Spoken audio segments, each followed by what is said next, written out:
And then divide that rectangle into 4 equal rectangles, smaller rectangles.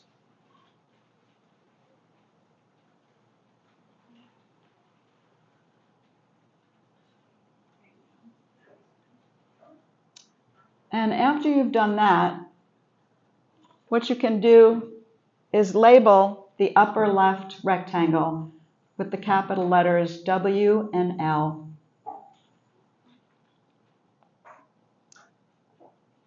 And the upper right rectangle, you can reverse them and write L and W. The lower left rectangle, you can write L and L. And the lower right rectangle, W and W. Everybody got that? Okay. How many people know the story of the Zacks? Oh, good. It'll be a new story for you. This is a story that I read my 4-year-olds and 5-year-olds every year when we talked about how conflict happens in classrooms and what to do about it. One day, making tracks in the prairie of Prax, came a north-going Zacks and a south-going Zacks. And it happened that both of them came to a place where they stood when they bumped, foot to foot, face to face. "Look here now," said the north-going Zacks. "I say you're blocking my path. You're right in my way. I'm a north-going Zacks, and I always go north. Get out of my way and let me go forth." "Who's in whose way?" snapped the south-going Zacks. "I always go south, making south-going tracks. So you're in my way, and I ask you to move and let me go south in my south-going groove." Then the north-going Zacks puffed up his chest with pride. "I never," he said, "take a step to one side, and I'll prove to you that I won't change my ways if I have to keep standing here 59 days. "And I'll prove to you," yelled the south-going Zacks, "that I can stand in the prairie of Prax for 59 years, because I live by a rule that I learned as a boy back in south-going school. Never budge. That's my rule. Never budge in the least, not an inch to the west, not an inch to the east. I'll stay here not budging. I can and I will, if it makes you and me and the whole world stand still." I'm going to close it for now and ask you, can you see the problem that the Zacks are having with each other? Anybody, what's the problem?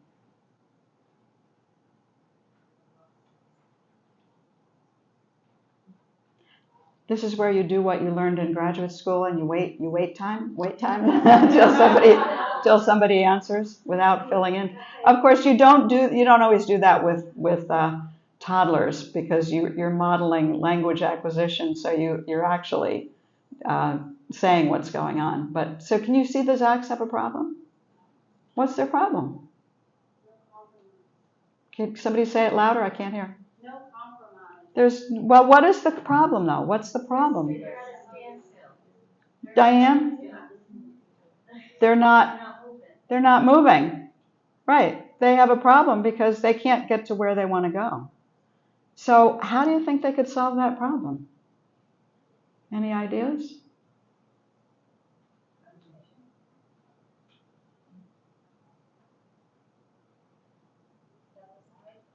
Step aside, I heard somebody say. One of them could step aside, right?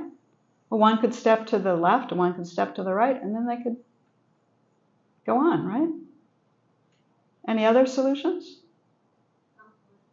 Compromise. What would the compromise be?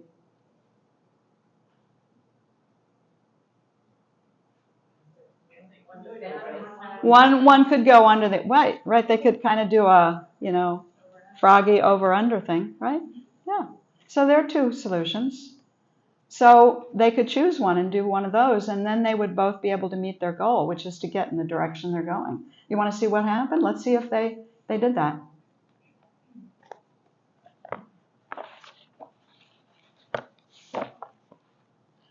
Well, of course, the world did not stand still. The world grew, and in a couple of years, a new highway came through, and they built it right over those two stubborn Zacks and left them there standing, unbudged in their tracks. So if you take a look at this diagram, I'll tell you what the letters stand for. This is actually called a win-win grid. And I think maybe the first people to use it were the authors of a book called Getting to Yes. Roger Fisher and Bill Urey wrote that book. And in fact, Roger Fisher's son went to Concord Academy, and I had him in my class. His name was Peter Fisher. And anyway, that's irrelevant. I don't know why I told you that. But WL stands for win-lose. LW stands for lose-win. LL stands for lose-lose. And WW stands for win-win. So when you have a problem in your classroom or with your coworker, which one of these solutions do you think would be the best? Win-win, obviously. And sometimes it's not win-win, sometimes it's winish-winish. And when you're talking to kids, it's how can both people be happy again? So I like to keep this in mind, and I know that some of you are teaching toddlers. You could read the story, but you certainly couldn't go through the win-win grid. But you don't even need to, as long as it's in your mind when you're confronting a conflict with children, how you handle it. Well, we all love to solve other people's problems. You know, it makes it easier than solving our own. Have you noticed that it's often easier to solve other people's problems than your own? So what I realized was I could do that in my classroom as well. Besides reading books, I could also introduce dolls that would have problems. And so these are my two dolls that I had in my classroom for years and years. I can't tell you how many.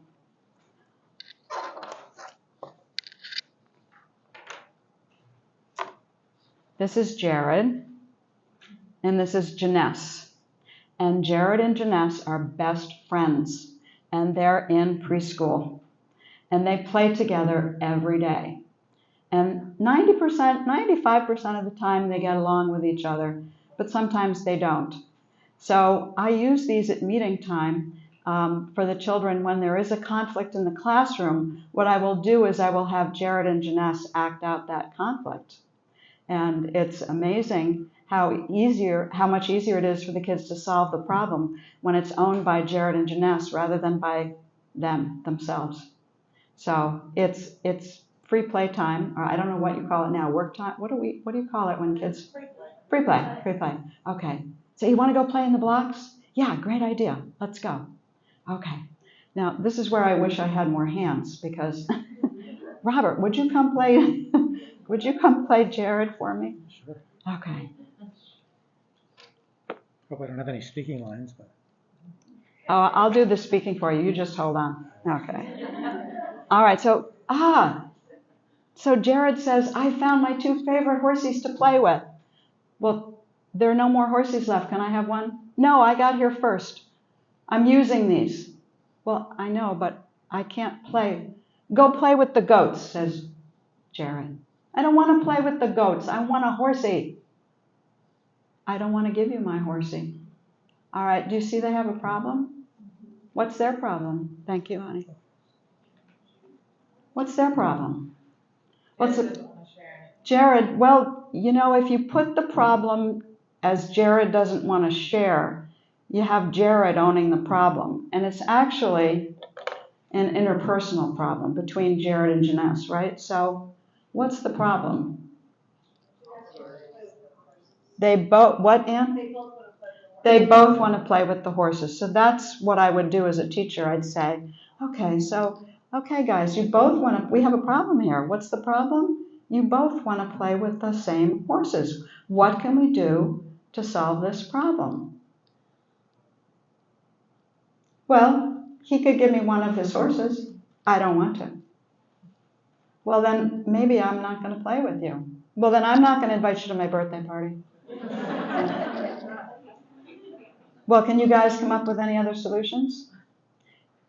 Jared says, yeah, we could take turns. First I play, then you play. Oh, okay. Well, that's an idea. Okay. I know what I will do. I will build a stable for the horses while you're playing with them over here. Okay, sounds good. Do we have a solution to our problem? Yeah, good. Okay, guys, why don't you go back and play? All right.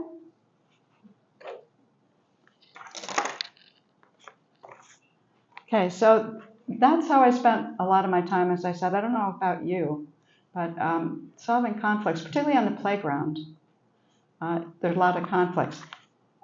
If you take a look at the other half of your paper here, can you write A, B, C, D, and E down one side there on the left side?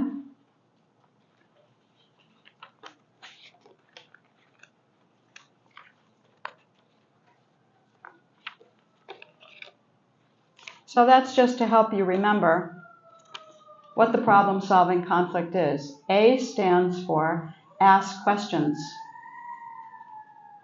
So when there's a problem in your classroom, you ask questions. What do you ask? You ask, what's the problem? You can say, what happened here? How are you feeling? Those are some questions that you can ask. But you want to define the problem at some point. The problem, so both people share that problem, because as I said, it's an interpersonal problem. Even if one person is being, like Jared was being selfish, we could say, but that's not going to help get to the solution. B stands for brainstorm solutions. So you ask the children, how can we solve this problem so both people are happy again? That's the win-win. Now, what happens if they don't come up with a solution and they keep on fighting? That's the point where you say, I have an idea. Why don't we try this? And see if they will pick up on that. I find 9 times out of 10, they will take one of the suggestions that I come up with.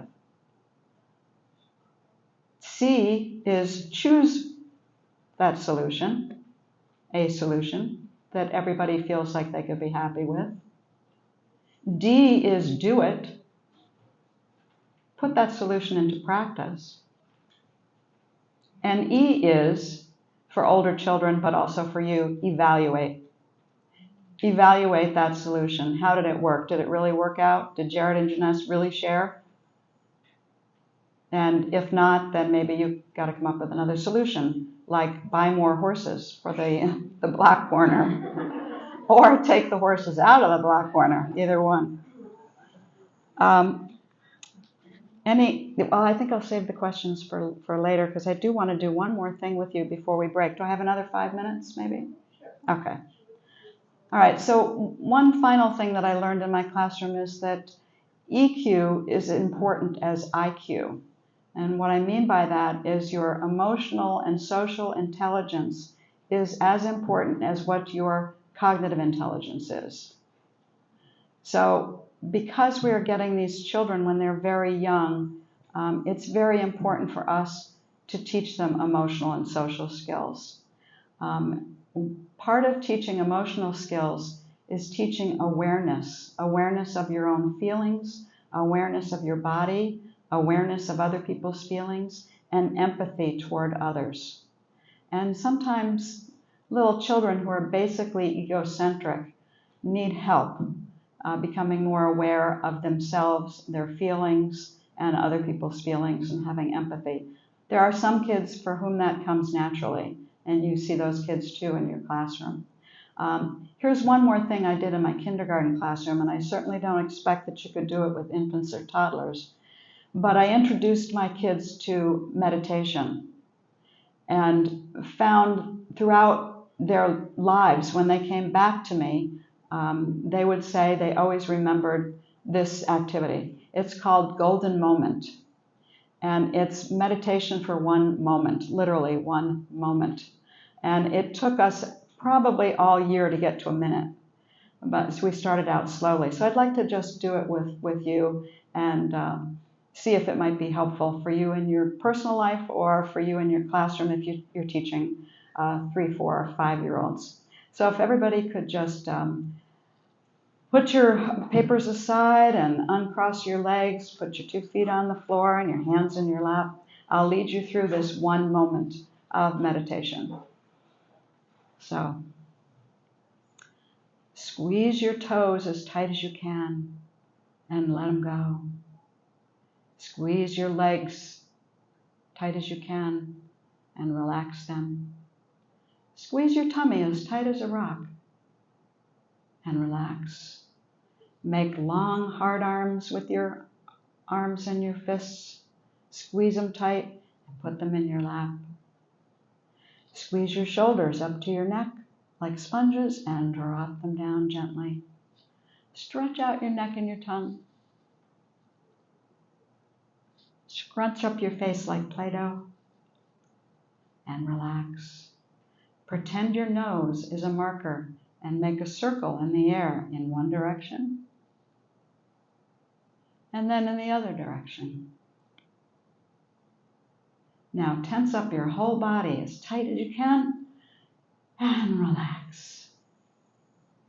Now take a deep breath in through your nose, breathing in some good feelings and blowing out bad feelings through your mouth. Again, breathing in happy feelings and blowing out sad. And one more time, breathing in peaceful and blowing out mad. 1, 2, 3. Close your eyes. Golden moment.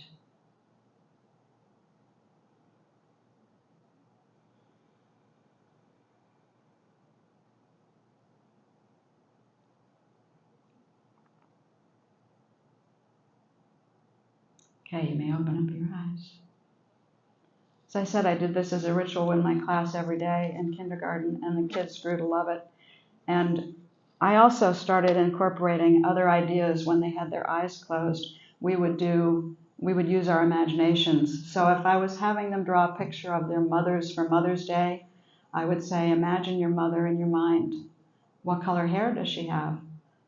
Is it curly or straight? What color eyes does she have? Or if we were doing a unit on fall, I would say, picture walking in the woods and the leaves are falling down. What colors are they? Anyway, I found it really improved their drawing capabilities and also their language acquisition. So I hope you can find that useful in your classroom and your lives. And I'd like to conclude by saying congratulations and thank you for being here, for being part of the Concord Children's Center. And I am just so grateful to all of you for the work that you do every day. Thank you.